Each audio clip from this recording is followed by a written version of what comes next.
राजस्थान उच्च न्यायालय ने सोमवार को यौन उत्पीड़न मामले में जोधपुर की सेंट्रल जेल में बंद आसाराम बापू के लिए आयुर्वेद चिकित्सा उपचार की मांग वाली याचिका पर राज्य सरकार से जवाब मांगा है। उनके बेटे द्वारा दायर की गई रिट याचिका में प्रभावकारी चिकित्सा उपचार का लाभ उठाने के लिए संविधान के अनुच्छेद 21 के तहत कैदियों के मौलिक अधिकार पर जोर दिया गया है। क्या संविधान के अनुच्छेद 21 के तहत किसी व्यक्ति का चिकित्सीय रूप से इलाज किया जाना मौलिक अधिकार है, चाहे वो किसी भी कैदी द्वारा किसी औषधीय प्रणाली के तहत ऐसी दवाओं की विभिन्न व्यवस्थाओं में हो सकता है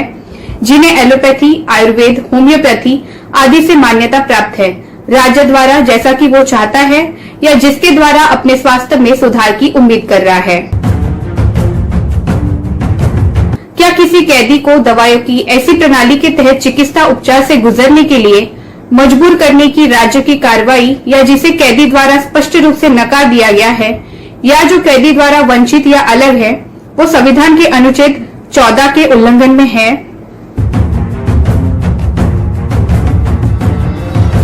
क्या भारत के संविधान के अनुच्छेद 21 के तहत किसी कैदी के जीवन और स्वास्थ्य के अधिकार का राज्य द्वारा उल्लंघन नहीं किया जाता है जब वो कैदी को दवाई की प्रणाली के बारे में उसकी पसंद से इनकार कर देता है और साथ ही अपनी पसंद के एक विशेषज्ञ के मार्गदर्शन में उपचार चाहता है,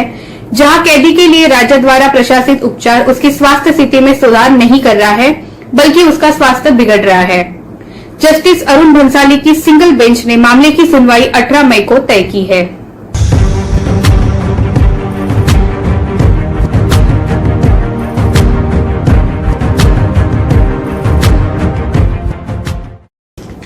दशकों से अधिक समय तक आसाराम बापू ने आयुर्वेद और अन्य वैकल्पिक औषधीय प्रणालियों का लाभ उठाया था और इसके परिणाम स्वरूप उनका शरीर लंबे समय तक आयुर्वेद का आदी हो गया था। इस प्रकार ये तर्क दिया गया है कि जेल अधिकारियों द्वारा आसाराम बापू को आयुर्वेद चिकित्सा उपचार से वंचित करना संविधान के अनुच्छेद 14 और 21 के तहत उनके मौलिक अधिकारों का उल्लंघन है। स्वास्थ्य के अधिकार में अनिवार्य रूप से स्वस्थ होने का अधिकार और चिकित्सीय उपचार का अधिकार शामिल है। चिकित्सीय रूप से इलाज का अधिकार केवल औपचारिकता तक कम नहीं किया जा सकता है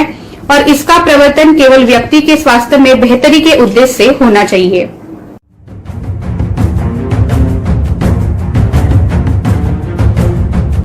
आसाराम बापू को पुलिस ने सितंबर 2013 में गिरफ्तार किया था और यौन शोषण मामले में जोधपुर की अदालत ने आजीवन कारावास की सजा सुनाई थी। जेल अधिकारियों द्वारा अनुचित और अक्षम चिकित्सा उपचार की वजह से आसाराम बापू की स्वास्थ्य की स्थिति पिछले 3 वर्षों में न्यायिक हिरासत में खराब हो गई है। ये आरोप लगाते हुए उनके बेटे द्वारा तत्काल याचिका दायर की गई है। याचिका में कहा गया है, जेल प्रशासन के इशारे पर याचिकाकर्ता नंबर 1 के पिता पर प्रशासित होने वाले उपचार को चिकित्सा स्थिति के आधार पर प्रतिबंधित नहीं किया गया है, बल्कि उनके पिता में मुख्य रूप से उपयुक्त और प्रभावशाली चिकित्सा उपचार की आवश्यकता में अपने जीवन के लिए खतरनाक बीमारियों की बढ़ोतरी कर रहे हैं।